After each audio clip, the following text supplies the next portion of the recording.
Good afternoon. Welcome to session 2 of European Entrepreneurship and Innovation at Stanford Engineering School. My name is Burton Lee. I'm the course instructor. Today we're going to be presenting leading accelerator and venture funds out of Scotland and Norway, talking about entrepreneurship and startups in oil economies. We'll be featuring Scotland for the first time, our first speaker out of Scotland from Edinburgh, and out of Norway from Oslo and Silicon Valley. And our speakers today are Arne Toning, General Partner of Alliance Venture Capital, and Jamie Coleman, Managing Director of CodeBase based in Edinburgh. And I'll be presenting them in a couple of minutes. So these are the home pages of Alliance Venture and CodeBase. Invite you to visit them for additional information. Our sponsors and partners are Enterprise Estonia, Silicon Valley, and Junior Achievement Bulgaria, based out of Sofia. So just to remind us, everyone, last week we focused on Russia and Ukraine. This week we're doing Norway and Scotland. Apologies to my Scottish colleague for not being able to color only Scotland, but given the recent and long-standing discussions in Scotland around whether Scotland should be part of the UK or not. But I also want to talk a little bit about France. I'm sure everyone here is very aware of what happened in Paris last week and what happened yesterday in Paris with the march of over 1 million people. Part of what we talk about in this class is the broader political, cultural context. One of the messages we focused on last week is the importance of freedom of speech, freedom of expression for startups, for entrepreneurs, especially if you're into disruption and disrupting existing marketplaces. You have to be able to express new, sometimes outrageous ideas as entrepreneurs.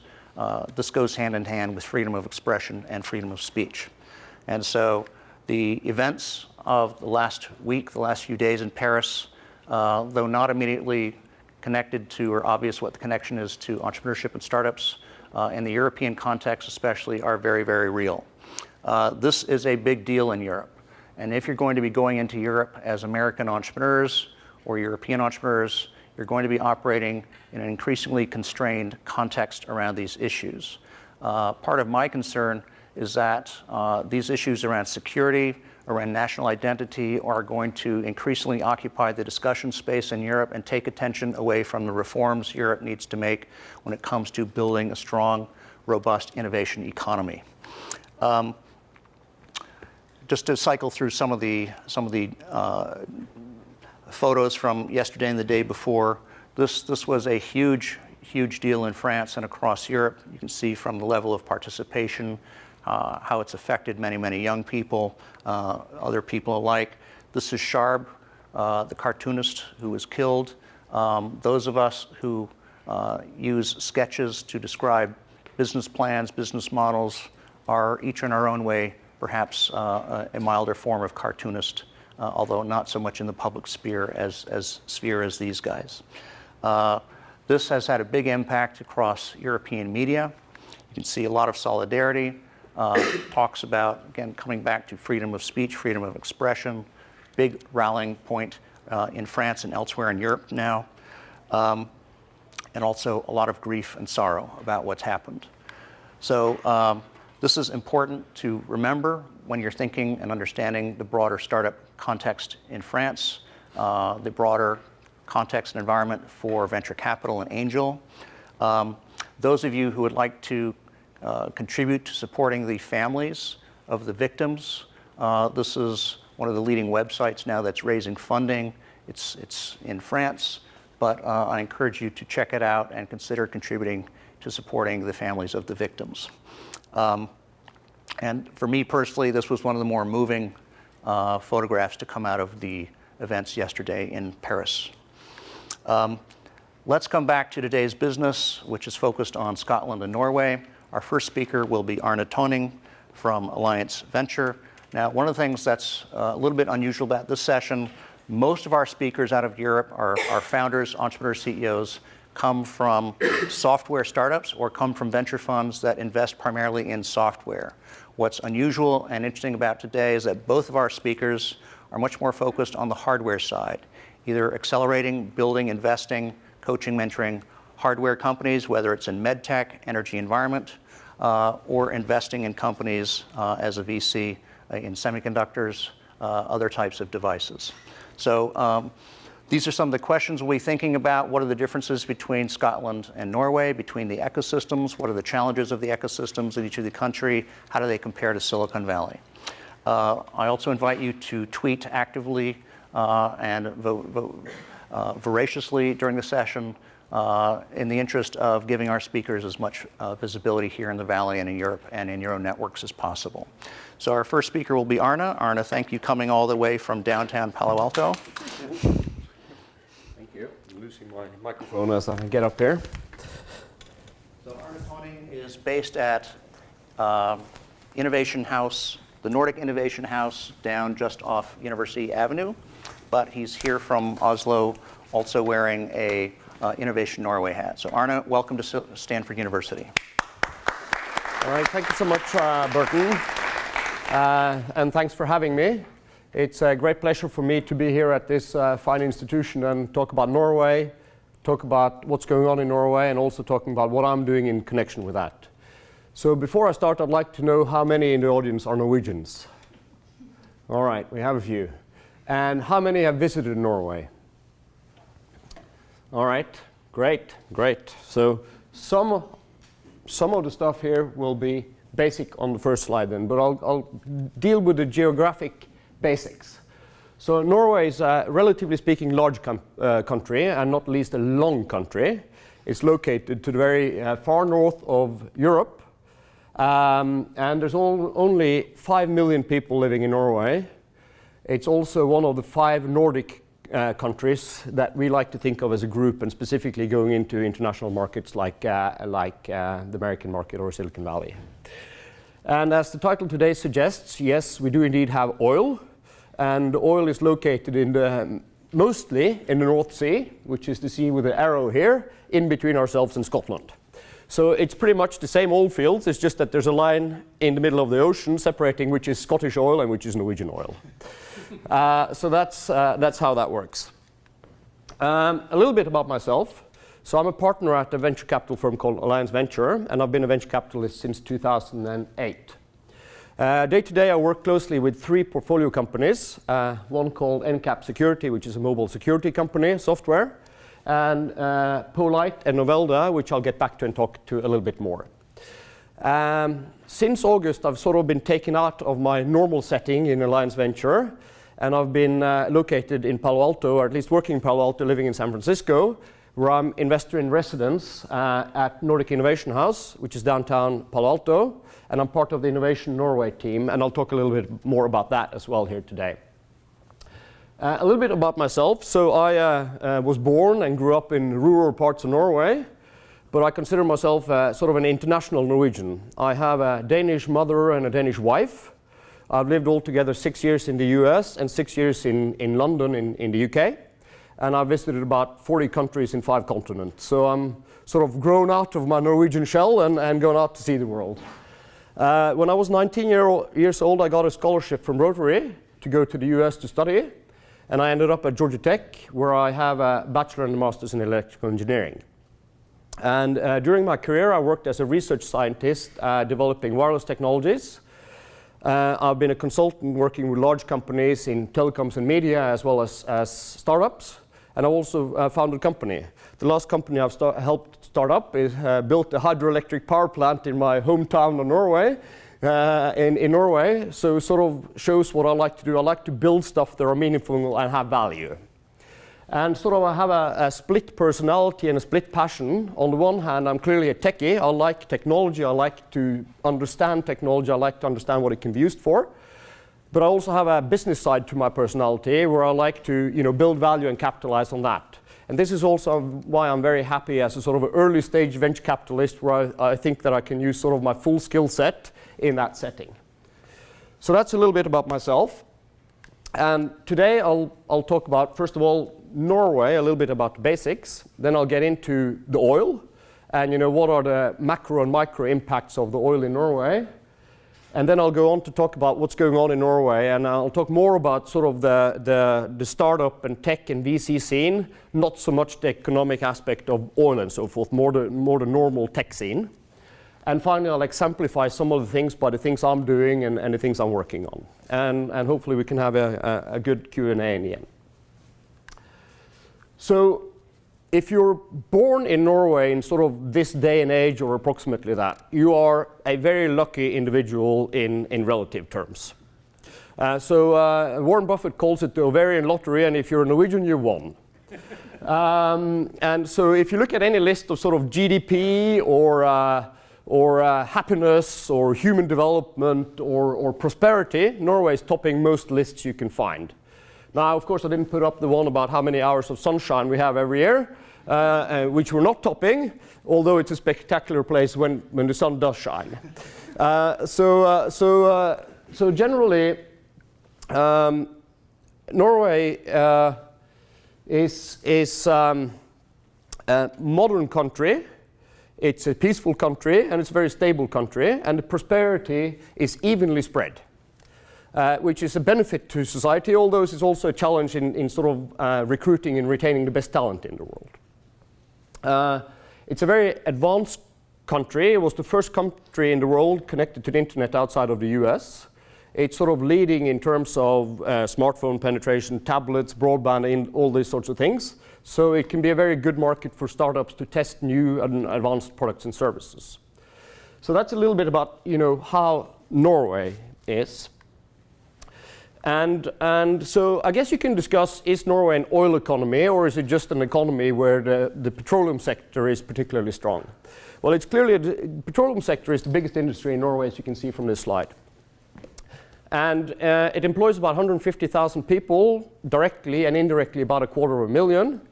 And it's the key driver for sort of the prosperity and the GDP and unemployment, all the good things about Norway. At the same time, it's also clearly a challenge in that it can create a false sense of security. As a society, sometimes you have to, make hard decisions and make some changes. And maybe Norway doesn't have the burning platform you need to do for those sorts of things, but in the oil and gas sector, lacking a burning platform is generally a positive thing. So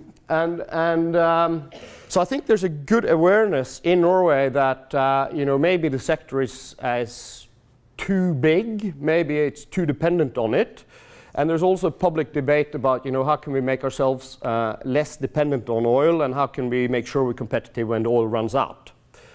And so this is high on the public agenda, and then just in these times with oil price dropping like a stone over the last couple of months, this is even higher on the agenda, and this is clearly where entrepreneurship comes in.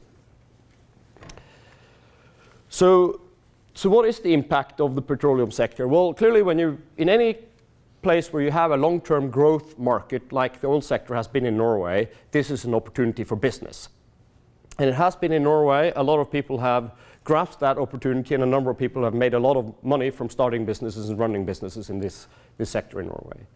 There's a very good and alive ecosystem around the oil business, particularly oil services in Norway. And although this ecosystem is sort of more industrial than the Silicon Valley ecosystem, for example, it has very good clusters of companies in drilling, in subsea systems, in instrumentation, and in a number of tech fields. And also the fact that the oil is generating a lot of money for the country impacts other markets. So you have a more affluent market both in the consumer side and other business sectors. So altogether, clearly the oil has been a very positive thing for Norway over the last 30 or 40 years. The drawbacks are that obviously there's a large competition for talent. The large companies in the oil sector pay well and have good benefit packages. And clearly there are talent both on the business and engineering side who maybe could be applied to other sectors with a more long-term, better impact for the world maybe. And clearly this is a factor for us. Also, Norway is a high-cost country, so there is a competitiveness issue around the high cost level in Norway. And finally, of course, given that there has been a sector that's been very driving and you can make money with less risk, why go for the long big bets where there's lots of risk? And so this, maybe has stifled innovation in other sectors a little bit, although I think there are lots of interesting stuff going on there as well, as I'll get back to. So I could talk a lot about what's going on in the oil service sector and so forth, and I'm not really an expert about this, and it's not really close to heart to an early stage tech guy like myself. So I thought I'd talk about a little bit about some things that I find interesting. And one is that there's a lot of interesting stuff going on the software side in oil and gas in Norway. So this is a lot around data capture, data analytics, simulations, visualization, all these sorts of things that have a clear value to the sector. And the best example, the large players are involved in this in Norway as well. And I think, the best way of showcasing this is essentially you see a large international company like Schlumberger has essentially built their whole software portfolio by buying smaller Norwegian software companies who are leading edge in this field. So here's a list of the 5 companies they've bought in Norway so far. And essentially this has become a huge business and drives new innovation. The other example is that the oil companies in Norway have a history for working with startups and research institutes in Norway to develop new technology and innovate, and they continue to do so. And last year, Statoil, which is our national oil company, sort of took the lead to become a lead investor in a new fund doing early stage investments into innovation in this sector. Of course, there's a debate one could have about, which sectors deserve the funding and, where should we be investing for the future. But nevertheless, I think it's a very good thing that you have the large players in an industry involving themselves with innovation and startups in the country, regardless of that discussion. So the industry structure in Norway is such that we have very few large enterprises, and it's essentially an economy made up of small and medium-sized enterprises. Each year, there are almost as many new companies formed in Norway as there are births of babies in Norway. So Norway is clearly an entrepreneurial country. Doing business in Norway is also relatively frictionless. You can register a company very easily. All the things about running a company is pretty easy. So Norway, I think fundamentally is a very good place to run a business, start a business. There are also good support schemes from the government for new businesses, and there's a good safety net, so the real risk of failing is very limited. So I think this is actually what's behind the numbers. So, well, I guess the question is, what's holding us back? So Arne, what's the population in Norway? 5 million. 5 million. Yeah. So, well, obviously, what's holding us back? The home market and the talent pool at home is small. It's clear. We don't have the large ecosystems for building large tech companies very fast like you do have in Silicon Valley. This is clearly a limiting factor. I think also we have room for improvement in sort of culture, skill set, and ambition around building the next Google or the next Apple or the next Facebook or whatever it is. So I think there's a lot to be gained by doing that. I don't think we can make Silicon Valley move to Norway, but I think we can find ways of connecting better and learning and doing the things right and just being more involved in the grander ecosystem abroad. And I think that's where our improvement is. Traditionally, as a VC, the deal flow of startups we saw was a lot from the university and research institute sector. That's where the good deal flow came. And what we've seen over the last few years is that the sources of deal flow and sort of the diversity of those have increased greatly. And we're very happy to see that. So over the last few years, there have been a large number of initiatives, sort of in this, startup initiatives in Norway and community building initiatives. The 2 biggest and leading ones are called Startup Lab and Mesh, which are both based in Oslo, and sort of brings a whole new energy and drive to the startup scene in Norway. And in the case of Startup Lab, they've also been very successful in getting seasoned talent into their community, bringing skill and experience into it, which brings a whole new value to the startup ecosystem. The other thing we've seen is that the large tech companies in Norway are either spinning off companies or they're sort of splintering companies coming out of the large companies, which I'll talk a little bit about. So over the last decade, some of the best tech companies have been in Norway have been acquired by the tech giants internationally. And in themselves, they've been good deals, which we like to see. But also the trend we see is that a little while after the acquisition, we see some of the talented people in those companies splinter off and form new startups. So this is actually where we see some of the most interesting deal flow these days. And what we really like about those sorts of teams coming out of this is that, first of all, they have skills and experience. Second of all, they have experience both from startups and large companies, which is also always a benefit. The third thing is they know a lot about the real pain points in the market. They've been out there selling products and know, maybe what didn't work in the company they're coming from. And finally, they're well networked and oftentimes outside of Norway. So these guys provide a whole set of values to starting up new companies and increase their likelihood of success relative to the average deal flow we see. So what's going on the tech scene in Norway? What are the interesting clusters? Well, I think you can probably find 6 to 10 clusters of interesting tech companies in Norway. And I've sort of put up 4 of those here. Within the microelectronics or semiconductor MEMS space, we see that there are a number of leading international companies based in Norway and doing development work there, based on acquisitions there, in addition to having a sort of a leading star local company like Nordic Semiconductor that's also an international market leader. So this provides a very interesting ecosystem, and we also see then that there are a number of interesting startups popping up around that. In conferencing tech, the large company Cisco, they bought the Norwegian company Tandberg, and it's sort of the big development hub where training people. But we've also seen between 5 and 10 splinter companies coming out in the last 2 years since the acquisition. Which are all very interesting companies, and then there are sort of a number of other startups around that. In EdTech, it's sort of a mix of smaller and medium-sized companies. I think particularly some of the new startups there are making good headway and big headlines internationally, and I think that's clearly a very interesting space to follow.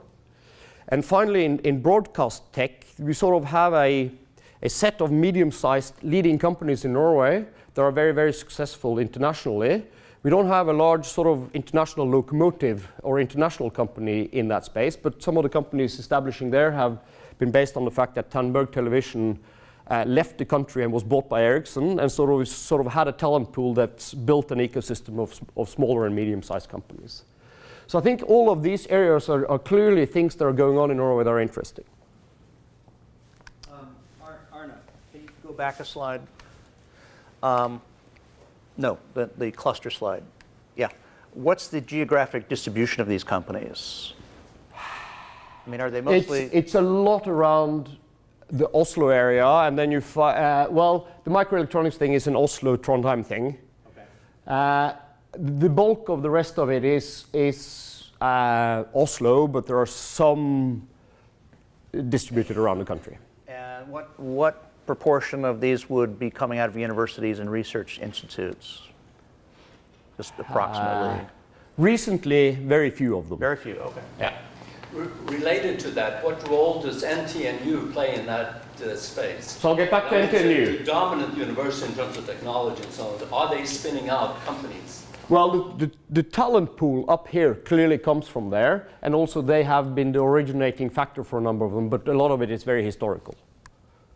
But I'll also get back to a little bit else about what's going on at NTNU. Here we go. So one of the things that you see when you see deal flow as a venture capitalist is that a number of the companies you see coming are sort of unbalanced or imbalanced from what they come. So you have companies started by, for example, students or recent graduates. Typically they've maybe entrepreneurial studies and have a lot of drive, entrepreneurial skill set and so forth, but oftentimes they lack a little bit of experience or maybe real experience for pain points in the market or unique technology that can be a differentiator over a long time. The other thing you see, you have some spin-offs coming out of research, typically with very good or unique technology and patents and so forth, but oftentimes without a team, or at least without an entrepreneurial team, and without the energy and drive that you see from some of the other ones. So this sort of mix sort of undervalues some of the potential that you can take out of some of these cases. And whilst the examples here from NTNU is maybe not statistically significant, I think their approach to it is sort of interesting.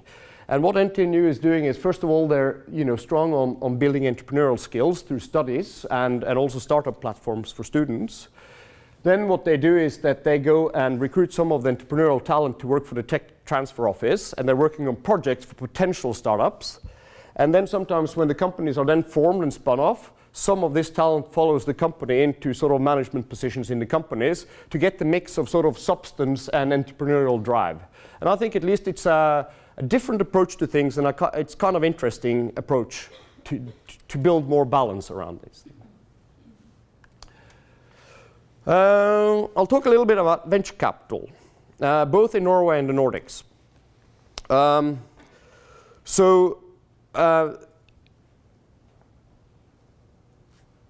In the Nordics, you have a couple of pan-Nordic players, and then you have a handful of players in each of the countries.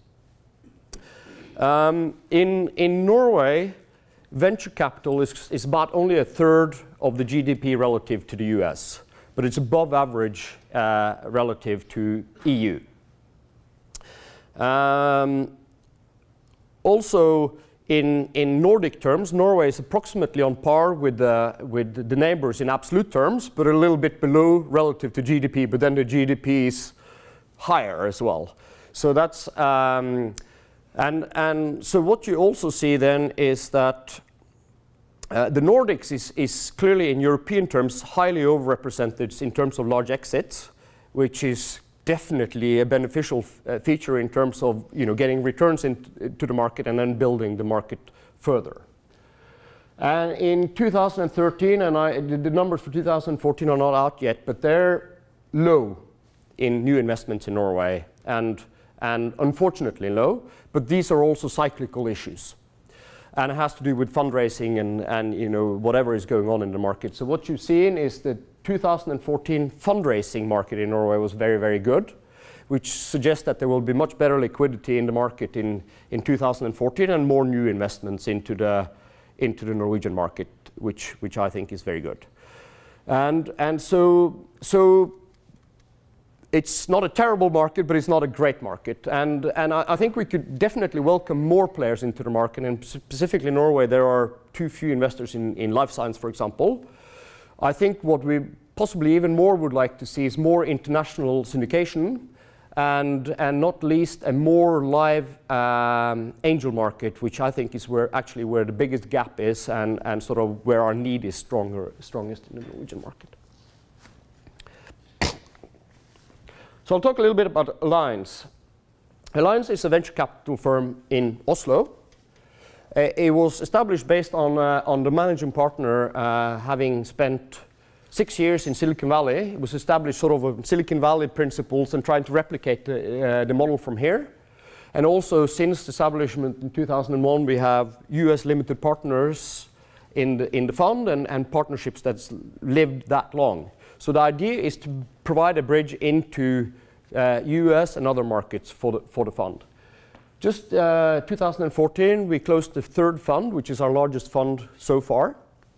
We're 5 partners actively investing, and we invest in the early stage. We're a full tech value chain investor, which means that we do anything from semiconductor to digital content. The main bulk of it is software and software-based services. We invest mostly in sectors where Norway is either a strong market or a strong test market into something that fits in the international market. And we invest predominantly in B2B cases.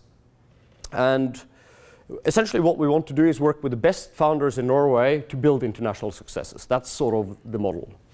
And there are 2 elements of the new fund that I'd like to describe because I think they're quite interesting. Very proud to have 2 very strong strategic investors in Telenor and Opera Software in our new fund.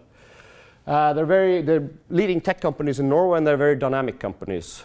So Telenor is one of the largest wireless operators in the world because they've made a very daring entry into European and Asian markets. Opera Software is best known as a sort of browser company, but even actually over the last 2-3 years, they built a bigger ad tech business than their browser business, and they're based up in San Mateo as well. And we think these guys, by getting involved, will help us build the ecosystem and provides an additional sort of dimension to our work. Secondly, we've built what we call an executive investor network made out of 25 serial entrepreneurs and executives who will work with us as angel investors in individual cases and also to some extent bring skill into individual companies we're working with. And we think this sort of skill element in building the ecosystem around angel is a very interesting element. So I'll talk briefly about some of the cases, both things we are working on now and things we've done historically. And I'll start with a historic investment of Alliance, which was Phalanx Microsystems. Essentially, way back, Alliance invested in 4 students in Trondheim. These guys had invented a new graphics processor architecture, established a company, and they had developed the IP core of this product. 18 months after the investment, we sold the company to Arne, and this is today Arm's media processing division, which is headquartered in Trondheim. And it's today the market leader in graphics processors for battery-operated devices, essentially. Now, this is in a previous fund. So we established a new fund, and the first investment we made in the new fund is a company called Outrax Technologies. Established by the demo team of ARM, splintered off, they developed a powerful tool for cross-platform development where you build native applications based on what they've done on developing systems for graphics processors. And actually, this company established here in Silicon Valley in December, and we'll have meetups in the Valley in the next coming weeks. So if somebody's interested in this space, come talk to me afterwards. Second investment in our new fund is a company called Swarm64. Engineer from the same team devised a new parallel processing architecture, but this time for database hardware acceleration of database indexing and reading writing. Leading technology, parallel type of technology to this. This is the type of thing we like to see more of.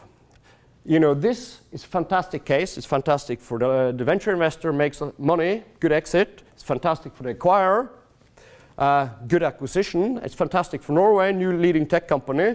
And the benefit of all is it strengthens the ecosystem and you spin out new interesting opportunities and then you can cycle around and you build a skill set.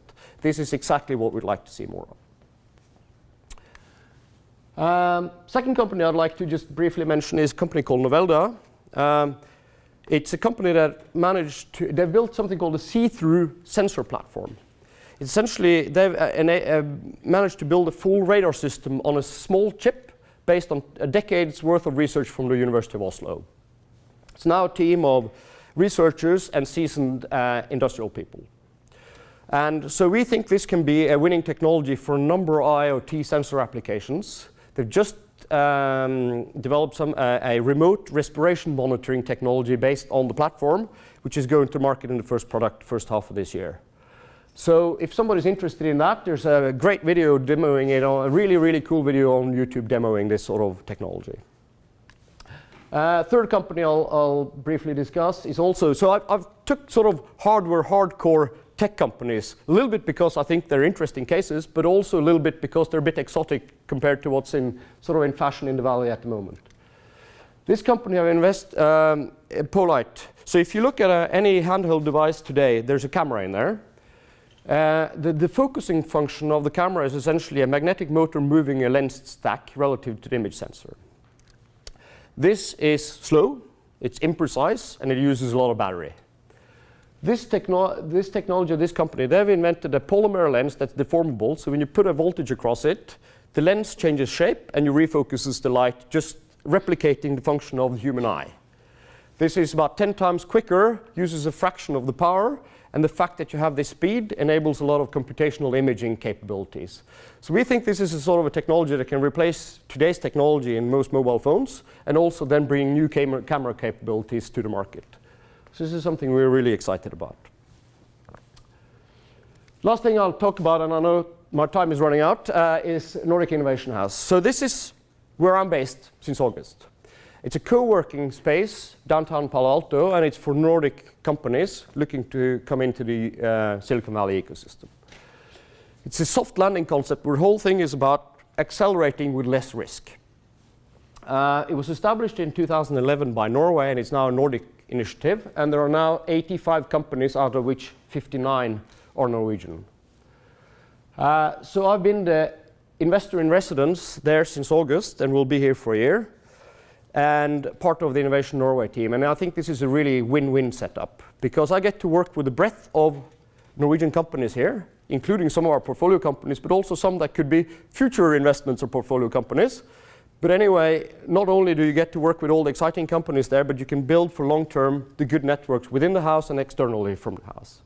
And I really feel strongly about this platform, because I think it's some of the things we need both in the Nordic setting and the Norwegian setting, in first of all connecting more efficiently into larger ecosystem and leveraging that. You know, in lean startup terms, there's something about getting out of the building. Well, if you're in Oslo, you get out of the building and you say, who the hell do I talk to? Well, if you're in Palo Alto, you know, the tech ecosystem is all around you, and it's a great benefit in that sense. And the second is the learning, the culture building, the skill set building that you can take home and build future winners in the Nordic tech scene. So I'll finish up with a couple of action pictures from Nordic Innovation House, and also we have the Olympic champion and world champion skier here, helping to build the winning Norwegian startup culture in Silicon Valley and at home. So we're very excited about this. And that was at least my time and all I had prepared. Arne, thank you. We have time for a couple of questions. Yes? You mentioned that creating a company in Norway is very easy, but what is with the cost? Taxes, salaries and such, compared to Berlin, London? So the thing that's expensive is the salary level. Cost level of employing people in Norway are higher. I couldn't explain to you the exact tax structure in Berlin. I know what the Norwegian is, but general level of tax in Norway on salaries is 28%. On corporate profits is 27% and moving downwards. Norway is not a high tax environment at all. The social tax of employing people on the employer's hand is 14%, which is high compared to the US, but is low compared to most European countries. And in France, it's 45%. I know because I'm employing people there, and I'm going, what are you guys doing? You're killing the opportunity to employ people. Eilif. Yeah, I find it very interesting, Arne, that you're now back in the Nordic House, given that Jan Erik Hareide, one of your colleagues, was the director of Innovation Norway way back. Absolutely. And so it's good to see you back here. And I also am very happy that there's a little more focus on the Nordic area. So we're stronger together in the Nordic companies, because Norway is it's a fairly small country and small entrepreneurial community. But in the Nordics as a whole, there's a lot happening. Absolutely. So I think they're great opportunities. Question. If you were going to balance by percentage the investment dollar, if you will, in Norway, what would be government, what would be venture capital?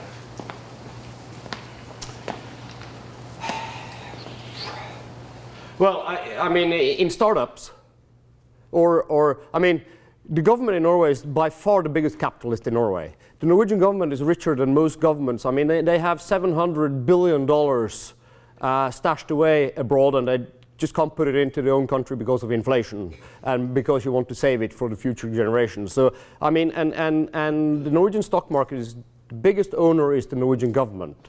So government investment is huge in Norway. The Norwegian government is a fairly small investor in equity terms in startups in Norway, but they're pretty big from a grant and business support loan schemes and this sort of thing. So I don't know what the exact percentage is, but the government plays a big role in the startup ecosystem. And would you say that affects innovation, or it doesn't? Does it help or hurt? I think it helps, because it sort of balances out the cost level in Norway a little bit, and I don't think the government funding in Norway is such that it has large reporting burdens or something that skews it into some sort of activity that shouldn't go on. I think the only risk is that it's possibly easy to get government funding for some things that are maybe not as commercially viable as it otherwise would be. But I think one of the things, given that our angel scene is underdeveloped, I would have liked to see tax breaks on investment from the private sector into startups, because what you see in Norway is that the tax breaks are on property, and it's not very productive money always in property. Thank you. Arne, we're going to bring you back up again after Jamie's talk. Sure. Thank you very much. So now we're moving from Norway to Scotland. Jamie, what is the population of Scotland? 5.3 million, so okay, very similar. Roughly comparable countries in terms of population size, which makes this doubly interesting. Just a brief reminder as to some of the Twitter handles you can use. Jamie, tell us what's going on in Edinburgh at CodeBase. You flew all the way in from Edinburgh to come and speak. I certainly did. Thank you very much. Thank you. Welcome, everyone. Cheers. Thank you. So I'm going to have a short amount of time to give you a whistle-stop tour of Scotland, and if you can all understand my strange and unusual accent, that's great. So if we're talking about the way that we're building companies here being the way that, post the 2007, 2008 with the financial crisis, if we're saying that this is a punctuation point in human history, the history of building businesses where the factory model of innovation died off, where making widgets half a cent cheaper no longer had the value anymore, and that what we're doing now is effectively the way that companies will be built all over the planet, not just here where so much of this was invented.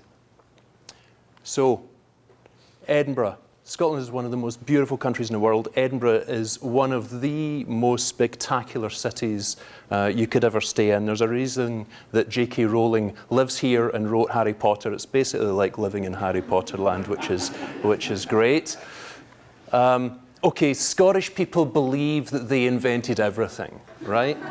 We do. And it's not true. We just invented nearly everything. From the James Watt steam engine, penicillin, anesthesia, the telephone, the television, the bicycle, electromagnets, insulin, radar, tubular steel, the coal gas lighting, wave-powered electricity, the iron-hulled steamships, the steam hammer, the hot blast oven, whatever the hell that is, the US Navy, the SAS, cordite, the postage stamp, the MRI scanner, the ultrasound scanner, the Higgs boson, of course. We invented fingerprinting, modern economics with Adam Smith, geology, logarithms, the decimal point, golf, of course. And I see you have a golf course here, so I'll be taking my go on that tomorrow. The hypodermic syringe, the X-ray, beta blockers, the EKG, refrigerator, the flush toilet, thank you. The Bank of England, the Bank of France, the colour photography, and of course our old friend Dolly the sheep from the south of Edinburgh and Roslin, where I worked in a previous life, Dolly. So, when we're thinking about the country from the 1700s and the dawn of the Scottish Enlightenment, again, people like Adam Smith and David Hume, where that spirit came across to America and was involved in the explosion of entrepreneurship and ideas of how to build a future, which ended up forming a core part of America. We're very, very proud of this. And moving forward, although it was 1851 when bits of oil were discovered, it was really 1965 with the discovery of this stuff, halfway between us, oil, the black gold, and the tremendous wealth that came through that into the UK. Here we have, this is just not too far from Edinburgh, this is Grangemouth, which when you drive past it at night time, it's like Blade Runner. Now, it's been hugely important in terms of money coming into the country, but the fact is it's at risk, and perhaps some of us at more risk than other nations. So the Scottish sector really is vulnerable to this downturn. A lot of these oil fields are mature, they are aging, and that obviously means extraction becomes more expensive. The temptation then is to cap wells which still have oil associated with them. New oil fields are deeper and they require new tech, and the industry is really diversified. Now, while it's been great that there's been a lot of diversification and they've done a great job, of course, internationally, those sales from software associated with the oil and gas sector, they're going down too. So there's real risk there. There's about 50 fields which produce oil under $10 a barrel, and that's great, but there's 19 of those fields just now that it's cost over $30 a barrel, so they're seriously at risk. But the fact is, there's other liquids which we produce as a country which have significant value. Again, thank you. So if you imagine the entire world's diversity of wine in terms of sorts of wine, we've got all of that diversity in the finest varieties of single malt whiskey. So the whiskey industry plays a huge, huge part in terms of how we operate. This is Kilhurn Castle, around from where my folks stay. The tourism sector is also pretty massive. This is next door to CodeBase, so the next door building to us gets quite a few visitors every year, a couple of million folks. Here's Dolly, poor thing, in a glass case in a museum now. The life sciences sector is massive and colossal. From that history of medicine, of all of that invention, moving forward today to a really diverse and very, very strong life sciences sector. Here at Roslin, these are the folks, Roslin Cell Lab, who've been doing 3D printing of stem cells to make new matrices, which is very interesting. Here's Touch Bionics, who, Edinburgh company, they sell mostly in the States. They have these unbelievably incredible and world-beating robotic limbs for amputees, and you may have seen the YouTube videos of amputees weeping. These are the ones which you work them from your own mind, so that the musculature which you had left and the nerve endings associated with that amputation, you can learn to actually move the fingers. And the YouTube videos are amazing, with people weeping at finally being able to move the robotic hand. So there's a colossal amount of that. We've got lots of weather. And so there's a pretty colossal renewables sector as well. Banking was massive. Scottish people invented just about everything to do with banking you can possibly imagine. I'm sorry about that. So we've got a really massive financial sector. So what I'm effectively saying is, I was asked to talk about the oil impacts in terms of startups. We see almost none of it, because we already had a very long history of a very, very diversified economy, from oil and gas, fishing, renewables, whiskey, textiles, the life sciences, and so on. So what does it mean for the developer talent? What does it mean in terms of what we're trying to do to build tech startups in Edinburgh and Scotland? Well, so here's my tech ecosystem recipe. What are the moving parts to build a successful ecosystem really anywhere? And, this is what I think it really takes. You do need the multinationals. It really does have a lot of benefit. You need the universities. You got to have the nerds. You got to have the lifestyle and culture. You need some homegrown success stories. You got to have the investment, and you need that entrepreneurial density, enough entrepreneurs being together to have those entrepreneurial antibodies to fight against some of the more conservative ideas of how you would build companies.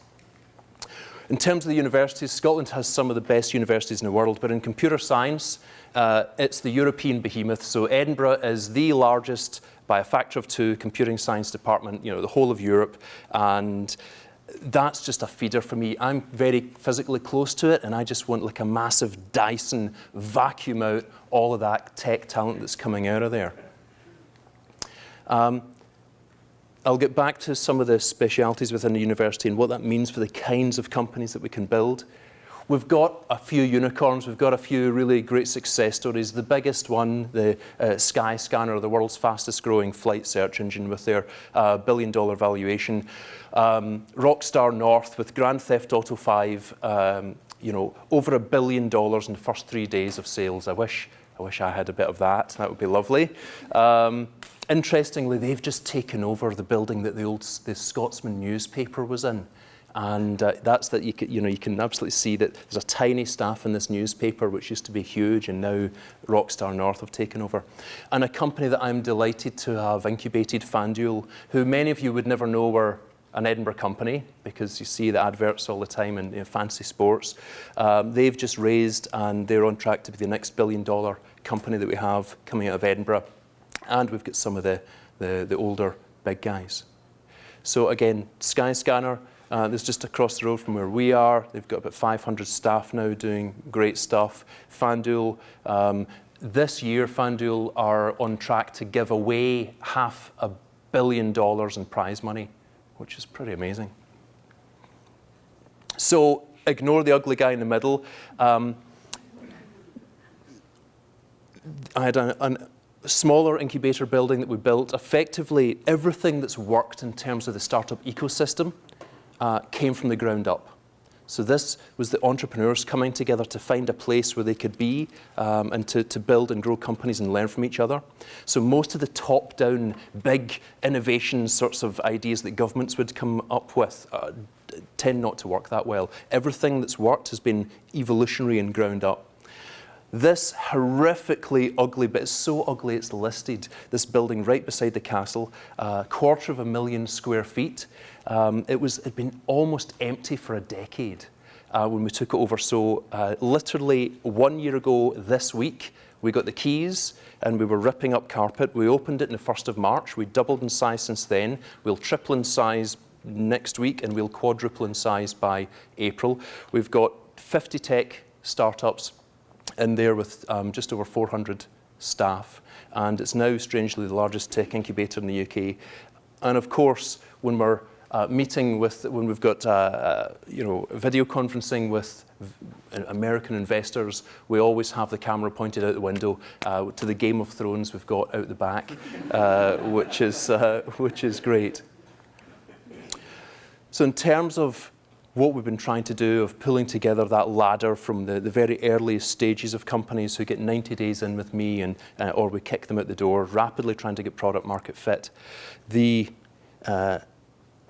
At Delphi in Greece with the temple of Apollo outside where it's carved, know thyself, okay?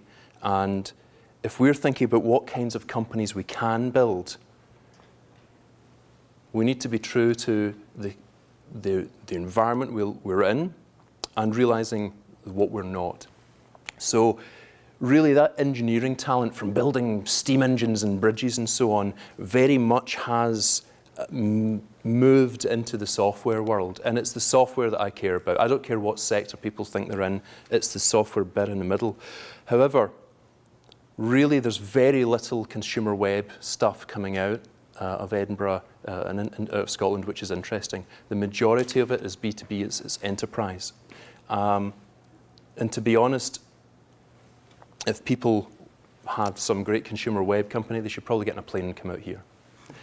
So I want to talk about, yes, some of the great billion-dollar success stories that we do have. I wanted to throw a few examples of some super early stage fun companies that I think have just built something really special. So the first one is MakeWorks.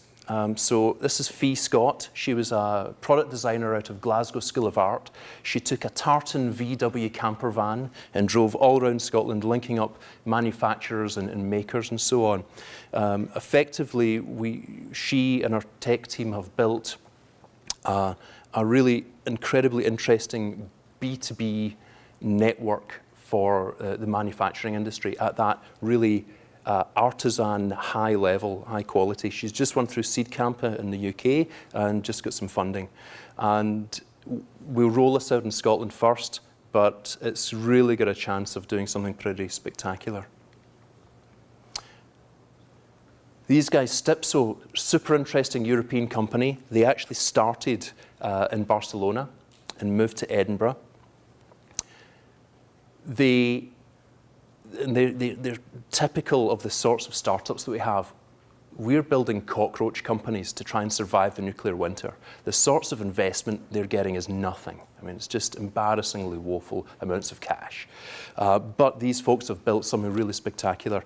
It's effectively, it's a SaaS play that links in with as a B2B tool for the digital marketing agencies to build living infographics. So infographics that you can interact with. It disrupts the survey market, but it links in with the larger inbound marketing world of HubSpot and Unbounce and so on, but bringing really deep data analytics into that marketing space. So they're amazing folks. There's an awful lot of super interesting medtech stuff coming through. This is an interesting company because although they're an Edinburgh company, 100% of their market is here in the States. So Relay Med did something which sounded mental, which was they linked in with all of the hardware devices in hospitals, some of which are using old serial ports to get results out of. So they link medical devices for results. They link individual patient devices such as glucometers and so on, and they bring that into the electronic health records for the way that both the data and the route to charging. They've just got a brand new thing that they're going to come out with, and I'm hopeful that they're going to go absolutely great guns. All right. UK is interesting in terms of building companies. I'm so delighted we're not in the euro, so we have the pound, and believe me, that's a great thing. So I'll talk in a second about these tax incentives, which are super interesting, and there's a few very important points I'll talk about here. Staff retention's pretty good. Again, building a startup, you can be a bit of a big fish in a small pond. We can often forget when we have the NHS with ostensibly free healthcare, that's one massive cost that you just don't even have to think about when you're building an early stage company. It's just there. So the costs are pretty good. Investor patience is good too. We've got an unbelievably amazing education system, and again, there's a really tremendous safety net. So back to point one. There are a range of tax advantages for private individuals to invest into startups, which I don't think you'll believe if you haven't heard of them. So the SEIS and EIS. So the SEIS scheme, when it was first created, if you invested into a tech startup and the company went bust, you got 101% of your money back. Right? Yeah, right. So talk about no-brainer, okay? So now it's dropped down to, if the company completely fails, you get 86.5% of your money back. So 86.5 cents back in the dollar for come on, I mean, and on the upside, if the startup does well and you exit, you pay 0 capital gains tax on all of your profits. Okay? Now, that has hose of money written all over it for early stage investing. Now, it's a small amount of money. It's only up to 150 grand per individual. So what's that? Close to $200,000, just less. But nonetheless, we all know that we can build some pretty spectacularly interesting companies with that level of early stage capital. But it's meant a few interesting things. So Scotland has, there's a very large number of angels. In terms of cash coming out of Edinburgh, historically, there's over $1 trillion in investment money operating out of Edinburgh. But there are problems with it. When you have a scheme like this, unfortunately, historically, the angels came from property or traditional manufacturing. And there are none of the angel syndicates who understand software and the web. Now, what that's meant is that many of these schemes for investment have been set up not to build amazing big companies, but as a capital preservation play. It's also meant that the hose of money has gone towards really, really daft things. So things that you guys would find toe-curlingly embarrassing occasionally get funded.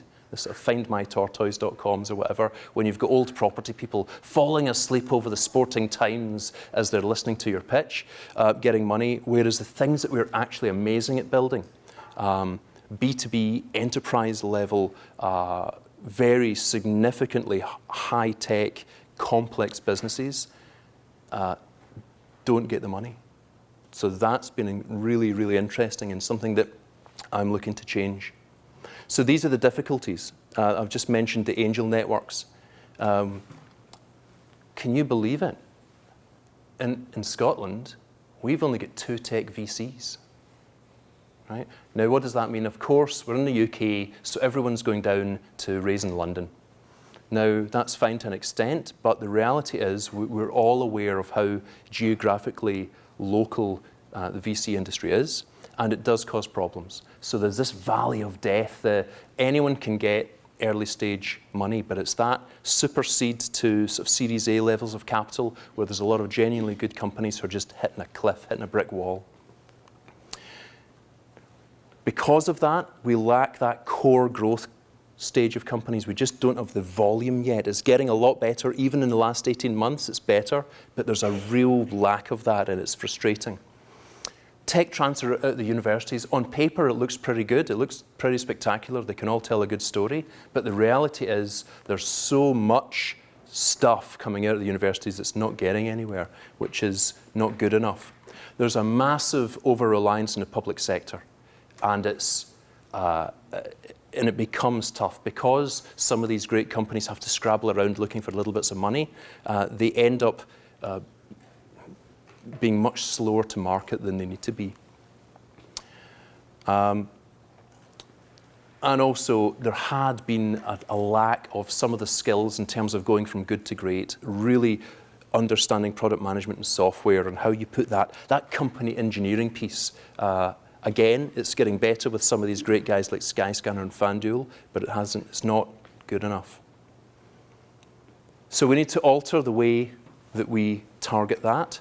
So one of the problems is that there's a 50% match that can come through the government. So if you have private money, you can match it with 50-50 with money that comes out of the government.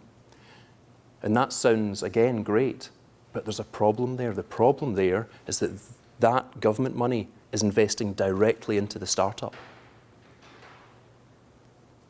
And you have public servants who couldn't judge a good tech company. Okay?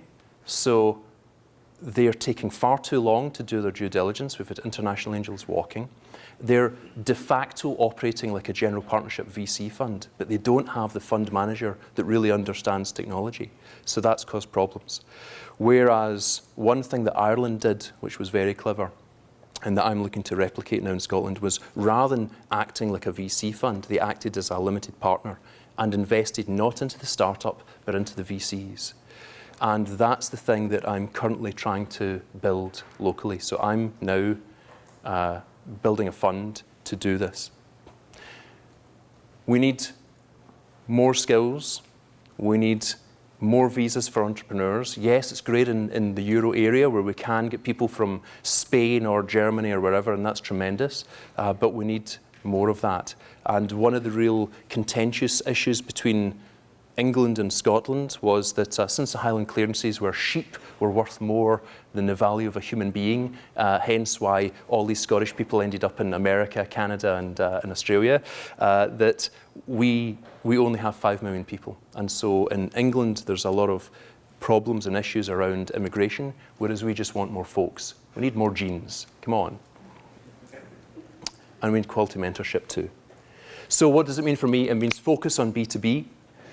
It means focusing on the company engineering. We need to get these people off to the races quick. Look, we're never going to have those year upon year upon year of follow-on VC before monetization. That means all of the companies, no matter what sector, the healthcare guys, the security guys, the whatever, they all have to be down here, which means they've got to get traction super quick before they die, and they've got to monetize really early, sometimes too early, to be honest.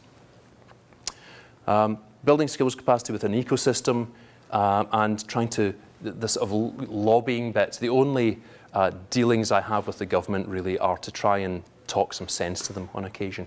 Otherwise, we don't want them anywhere near the companies. So, to end, you don't want to go to work like this. You want to go to work like this. Climbing, that's kind of all right, climbing like that. No, you don't want to climb like that. You want to climb like this. Do you want to cycle to work like that? No, you want to cycle to work like this. So this is Arthur's Seat. This is in the city centre. So you won't believe it. This is in the city centre. So some of the startups actually go running around here at lunchtime, which is this old volcano, which is very cool. It's far too energetic for me. So say hi. That's my email address. Please make contact with me, and thanks for listening.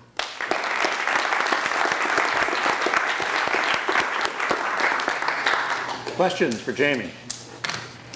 Yes. What's the effect of Scotland being part of the greater UK? Do you find a lot of talent and startups are moving south, or are they moving up north instead? That's a very interesting question. So there's been both. Quite often, you get people graduating out of universities have traditionally gone to London to work for some of the companies there.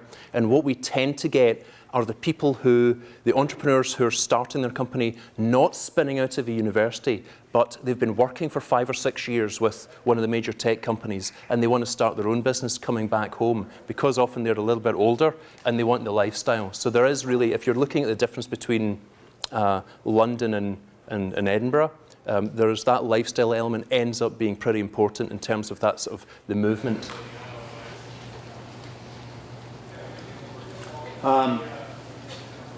Jamie, oh, sorry, did we have a question out here? Oh, yes, sorry. What tax incentives do you have for businesses to relocate to Scotland as an idea to increase the number of growth companies that could be there? Yes, so the enterprise companies, that there's a Scottish government chuck money at people to move them over, and I don't want to know anything about that. So yes, I'm sure if you want to move, someone will write you a big check. Traditionally, that's really, I don't think that works very well, to be honest. There was this thing back in the 80s, they tried to call it Silicon Glen, which is the most embarrassing name known to humanity. But that was during the sort of the hardware side of that. And of course, what happened was they all get given large checks to move over for a period of years. And the day after that money ran out was the day all of those companies moved to wherever else that was 5 cents cheaper for the property. So yes, there definitely are, and they will throw money at people who want to move there, but I'm not interested. Question? Yeah, so this is more a short-term question. What are you looking to bring back from this visit here? From this visit here? That you think can be actionable in the short term? It looks like long-term there's huge opportunity. What can you do now? So there's a couple of things. Number one, the more connections to what's actually happening. So it's felt this last year, it's just been running around with a luminous vest on and a hard hat, building like crazy with all of these companies. It's time to start showcasing the stuff that's actually happening here. So just that site, linking in with more investors. Again, what's been good since both that FanDuel raise and the Sequoia investment into Skyscanner, there's started to be a lot more interest VCs over recent months, and I've got to now start keeping the momentum going, which means I've got to get more of my guys over. The reality is more of my guys are looking at New York and the medical guys Boston rather than here, and part of that is the remote working side, where it's a tough one when you get here. It's like an hour a day where you can be on roughly the same sort of office hours.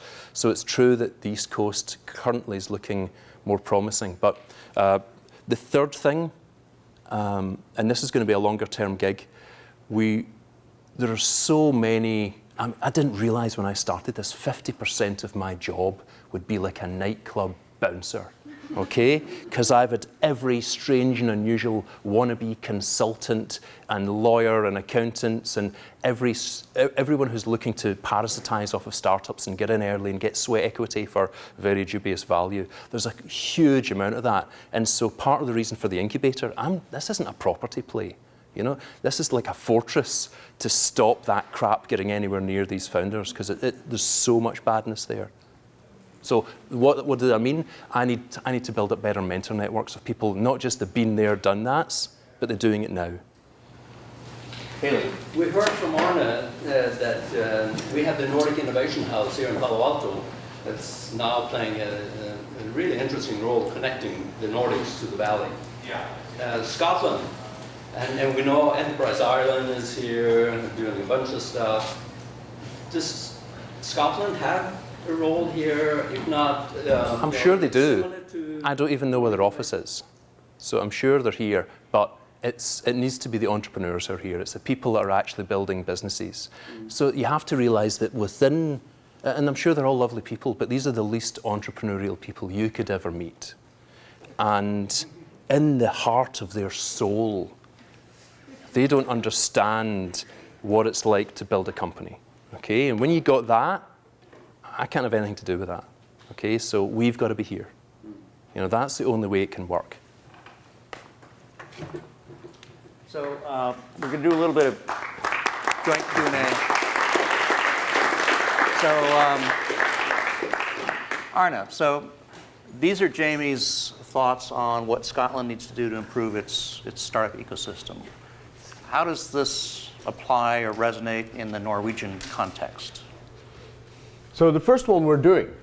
So our fund has matching from the government inside the fund. So it's a private fund manager managing money that's both private and public. Yep. So I think we would tend to agree that that's a good idea. I think we'd like to see more investors in Norway. I mean, it's a small. We have more than 2 local VCs. It's too small a market. I think there's room for more, but I think equally like a large diversification of the type of investors involved. So we'd like to see more international syndication. We'd like to see the angels scene being bigger and more skilled. So all of that.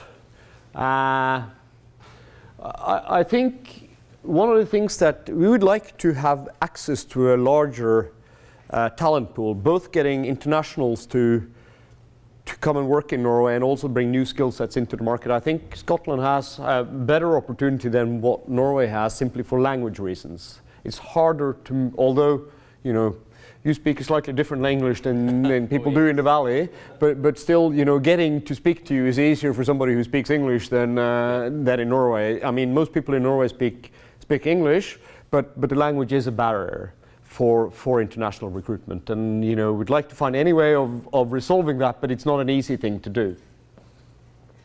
So I think there's a lot of common issues to resolve, and some places I think these guys are further ahead, and in some areas maybe we're a little bit ahead, and then there are some things that are more easy to address in one place than the other. Yes, Eilif.